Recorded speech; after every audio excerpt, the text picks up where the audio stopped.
Kw'izina rya Data n'irya Mwana n'irya Mutima Mweranda, amen. Bene wacu dusange urugendo rugenda mu ijuru, ndabaramukije mu izina rya Yesu Kristu. Nitugire Kristu.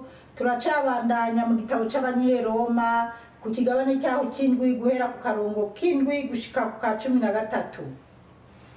Ijambo ry'umutwe riravuga ngo akamaro k'itegeko. None rero twovuga iki? Mbega itegeko ryoba ari igicumuro? Haba namba. Ariko sinari kumenya igicumuro iyo hataba itegeko, sinari kumenya ibyipfuzo bibi iyo itegeko ritavuga riti ntugire ibyipfuzo bibi. Ariko aho igicumuro kironkeye akaryo carankoresheje ibwirizwa ngo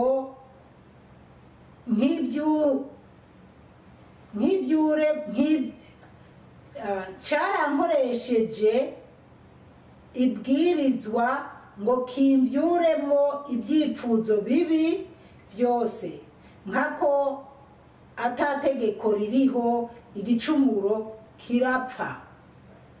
Kera jewe ntaragengwa n'itegeko nari muzima, ariko aho ibwirizwa riziye igicumuro caciye cibonekeza, ndaheza ndapfa.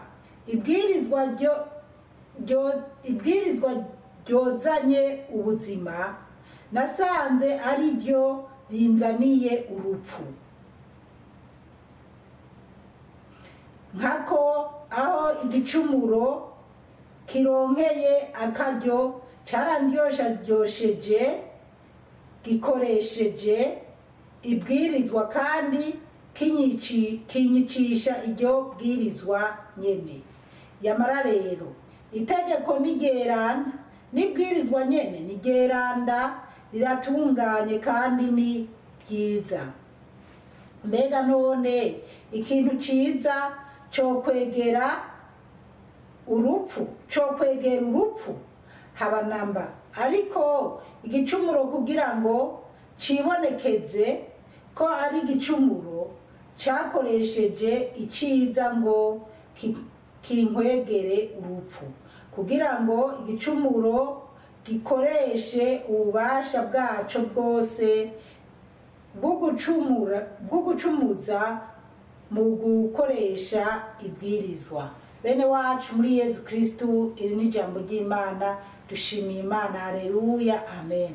Bana b'Imana, twari twazirikanye ku bijanye cane n'abagore n'abagabo ku byo kwahukana, ariko n'ubundi Pawulo abandanya kubisigura. Niyo gituma aka karongo k'umutwe kavuga ngo akamaro k'itegeko. Yariko arasigura akamaro k'itegeko, igituma itegeko rihari. Hari itegeko rivuga ngo ntukarongora abagore babiri. Ubwo ni warongora uwa kabiri leta muriruka. Benshi babirenza ko bakabikora mu rufuri, ariko barenze itegeko ubwo nyene ni mu cyaha. Kandi n'ijambo ry'Imana cyane mu mabwirizwa y'Imana, nawe hari ibwirizwa rikubwira ati ntukipfuze umugore w'abandi, ntukipfuze ikintu cya mugenzi wawe, cyane se ntukagira abagore benshi, ntukagira abagore babiri. Ubwo iryo bwirizwa naryo urirenze ko nabwo riragufata. Rero Pawulo reka twumwe nadusigurira ku karongo k'indwi karavuga ngo none rero twovuga iki? Icyo ni kibazo yabaza, icyo bobivuga ko mbega itegeko ryoba ari igicumuro. Ngo mbega itegeko ryoba ari igicumuro? Haba namba. Avuze ko oya, itegeko si igicumuro. Ariko sinari kumenya igicumuro iyo hataba itegeko. Akavuga ngo iyo hataba itegeko ntiyari kumenya igicumuro icyo ari cyo. Itegeko ryatumye amenya igicumuro. Sinari kumenya ibyipfuzo bibi iyo itegeko ritavuga riti ntugire ibyipfuzo bibi. itegeko ubwo nabivuze mu mabwirizwa 10 y'Imana hariho irivuga ngo ntukagire ibyipfu, ntukipfuze umugore wa mugenzi wawe, ntukipfuze inzu yiwe, ntukipfuze ikintu cya mugenzi wawe. Iyo ukipfujije rero bituma ukora amakosa. Yesu we yavuze ngo niyo uzoraba umugore wa mugenzi wawe ukumva umugira irari uzobucumuye.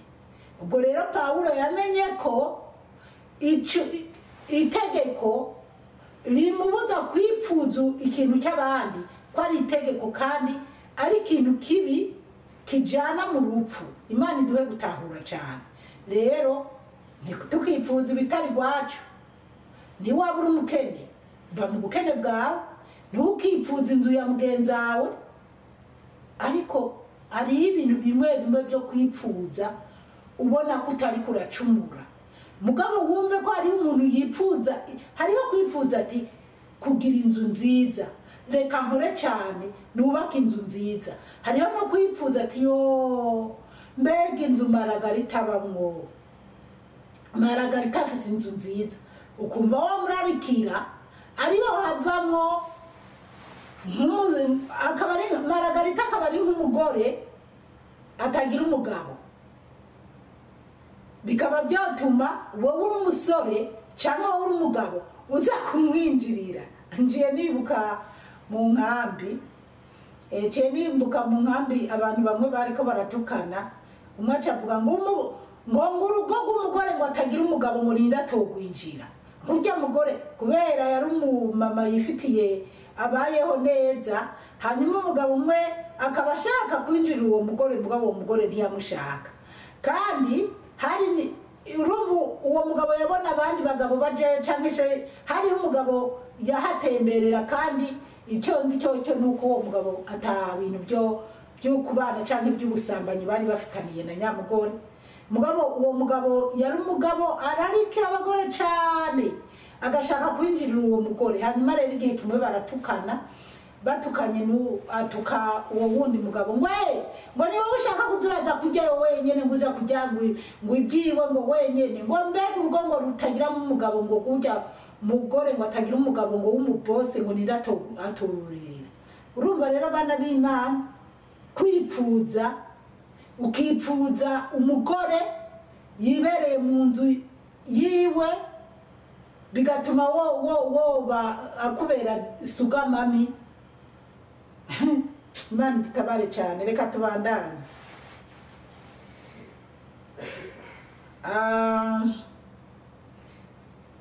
Ariko aho igicumuro kironkeye akaryo cyarankoresheje ibwirizwa ngo kimbyuremo ibyipfuzo bibi byose, nkako atategeko ririho igicumuro kirapfa. Aho itegeko ritari nta gicumuro kihari. 9 kera jewe, kandi nibyo bantu b'Imana, abantu batamenye Imana, nyimba ari igihugu mbese dufate nk'abantu mu Burundi batarazana ijambo ry'Imana, bataramenya Yesu Kristo, batazi Imana, abapfuye kera batazi Imana ntabwo bari bafise amategeko abagenga. Abo onye nta rubanza bafise. Mugabo muntu wamenye Yesu Kristo, wamenye icyakuye Yesu mu ijuru, oya sinibaza mu Burundi hari umuntu yopfa akazitwaza ngo ntiyamenye Imana. Imana dutabare cyane. 9 kera jewe ntaragengwa n'itegeko nari muzima, ariko aho ibwirizwa riziye igicumuro cyaciye kibonekeza. Nibyo Pawulo nyimba avuga ngo kera nguko ataragengwa n'itegeko.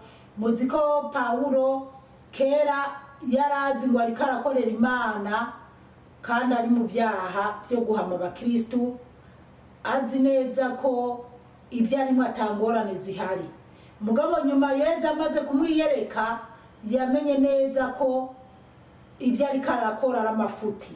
yamenye Yesu Kristo, yamenye Imana, yemeye wa wundi yabamba ku musaraba koko yazanye itegeko cyangwa ibwirizwa litubwira gukundana no kutipfuza ibitari byacu. Rero aho rero ariko aravuga ko yamenye, reka tubandanye 10 havuga ngo ndaheza ndapfa.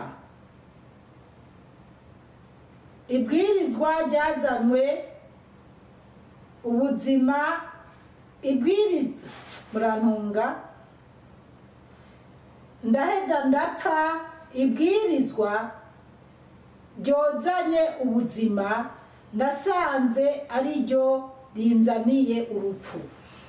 Pawulo aravuga ngo yarapfuye, yarazi ko ibwirizwa ryo muzaniye ubuzima, yasanze ari ryo ririko riramujana mu bupfu, kubera yarazi ko ariko arahama abakristo, ariko aranezereza Imana. Mugabo nyuma za kumenya Yesu Kristo aca asanga ahubwo we nyene ariko arijana mu rupfu, ariko arakorera ikibi Yesu Kristo. Imana idutabare cyane. Hari igihe rero dukora ibintu tuzi ngo turiko turanezereza Imana kandi atari ukuri.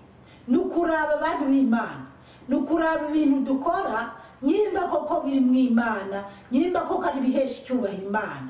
Kuko byinshi turacumura twibaza ngo turi mu byiza naho turi mu bibi. Hari ibintu womenya ko ureze umwana, ukamenya ko umwana umurereye mu nzira nziza, ariko umwana uri kuramurerera mu buhumbu, mu bintu bitari byiza.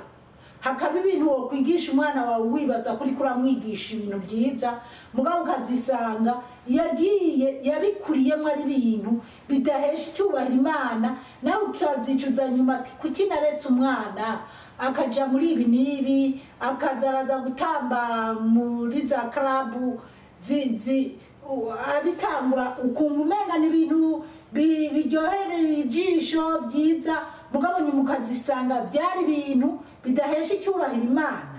Imana idutabare cyane. Uzorabe hariho ibintu by'amasiporo abantu bajamo, ugasanga ngo ni byampuza amakungu, mugabo ugasanga hari ibintu bimwe bakora bidahesha icyubahiro Imana. Nawe uri umubyeyi, kwanza hariho ibintu abakristo batoshira abana babo ngo genda muri zirya club, genda muri bijya bintu, genda muri ibi bintu, genda muri uwo mushinga, genda gukora akazi aha. Hariho ibintu abakristo, ababyeyi b'abakristo batemera. Nkuko uzosanga hariho ababyeyi b'abakristo badatunga n'amativi mu nzu, kubera ko abana urabarekera kuri TV bararaba ibintu bitari byiza, nyuma ukazokwirogrita wibaza ati kuki narekeye umwana wanje muri ibi bintu. Rero nukuraba ibintu dukorera imiryango yacu canke twemerera abana bacu. Nibyo hari abakuru bakadusarana, ariko hari n'ibindi uhera hasi ugasanga umwana bikuriyemo neza, n'ibindi uhera hasi umwana wamurekuye yirutse muri za birthday, iyo umwana wamurekuye yemeye ubusigaye ubona yigenga. Nanje bise umwana akunda kuja mama ndeka ngende muri ibi bintu, ndeka n'umufrende wanje nkumva umenga sindabinezererewe, hakaba ibyo no murekura wenda kubera nizeye umujana canke genda mwijana nkaza kumutahana. Ariko iyo atari wowe uri mujana ngo ukomeze ukurikirana ubuzima, ukomeze ninge urabe, hari igihe dusanga abana babitakariyemo. Kucyo rero bikaba bibaye ibindi bindi.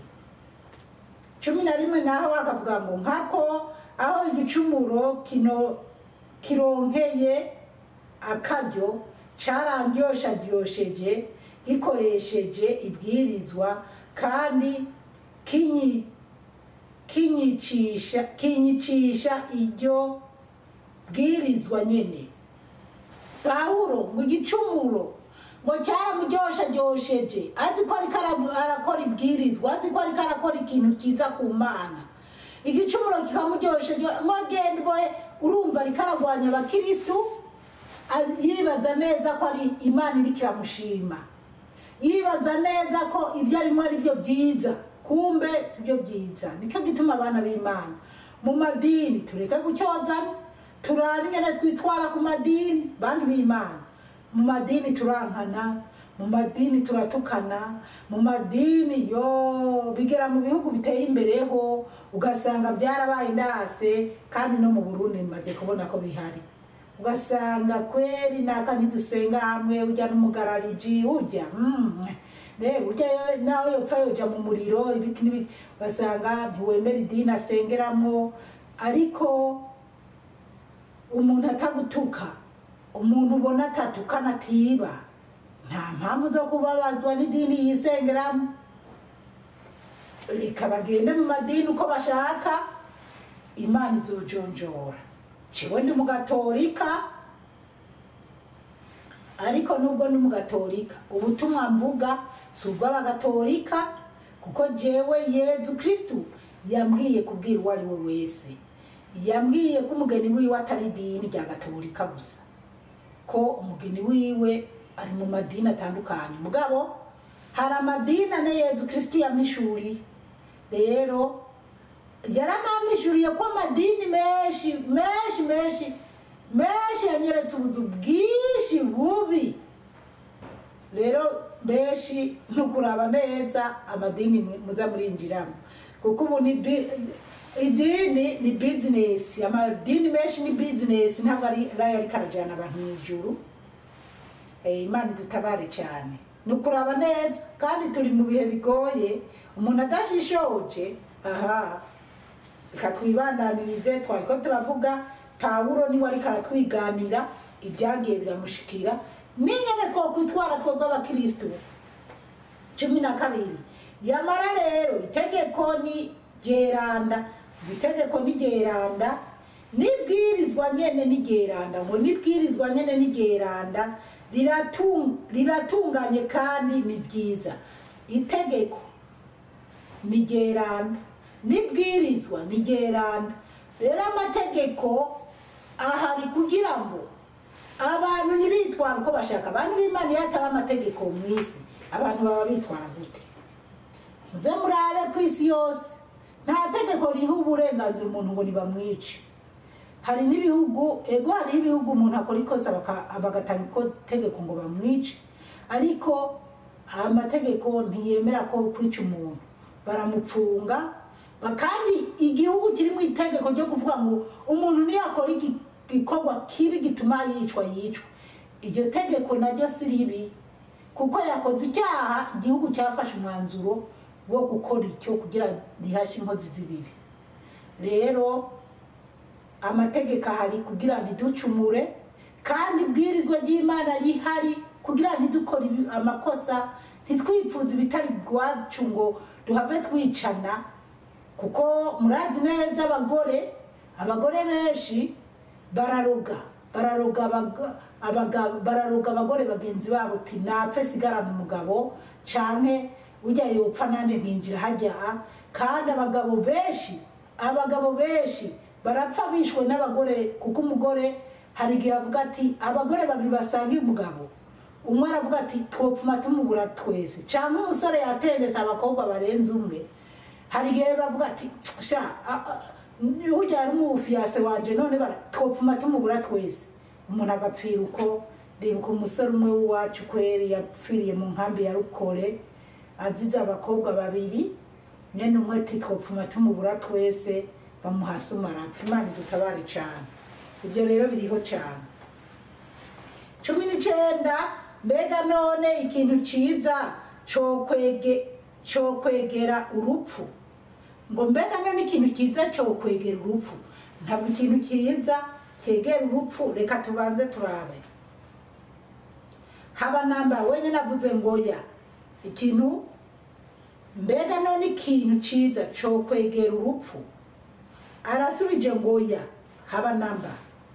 Ariko igicumuro, kugira ngo cibonekeze ko ari igicumuro, cakoresheje iciza ngo kinkwegere urupfu. Murumva bana b'Imana, ikintu kiza kirakwega kikakwereka tiki kintu ni kiza, kandi atari kiza, ariko ari ikintu kiriko kiragukwegera mu rupfu. rero nukuraba ntituje mu bintu bibi twumva ngo ni vyiza. Buriya hari igihe naba ndaba amavideo nkaraba amafilime akinwa ugasanga abantu bamwe bariko bararahira izina ry'Imana kandi ukumva yashimitse. Ego bantu b'Imana bamwe barakina amafilime yigisha kabisa ubona ko ariko arigisha, ariko rero ni no kuraba. None se kubona abantu bagiye mu gitanda, si umugabo wawe si umugore wawe, wakuye agahuzu hari ukuntu wakenye ukuntu, canke se haraba ababigira umwuga neza badakeringa, ukabona amatako yayashize hejuru, yambaye agakarisa ukuntu akabutura ukuntu. Bantu b'Imana ijya filime ego bamwe baravuga ngo ikirigisha, ariko nyamara bakobwa n'abantu mu nyumva bamwe mukina amafilime nukuraba amarori mukina n'ingane mukwiye kwitwaramo. Inyuma ya kamera haba hariho abantu, ego nivyo bamwe bavuga